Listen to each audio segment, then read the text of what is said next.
Hello guys, welcome to a new video from the channel. This time we check how to open Terabox link without Terabox app, so let's start.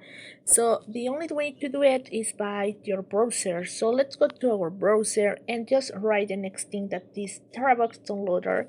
And when we are here, just open here the first option and then you will transfer to the page here.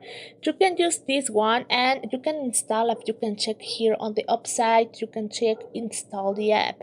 So you can install downloader, Terabox downloader, and you can start using it without going to the site, and you can start downloading videos, etc.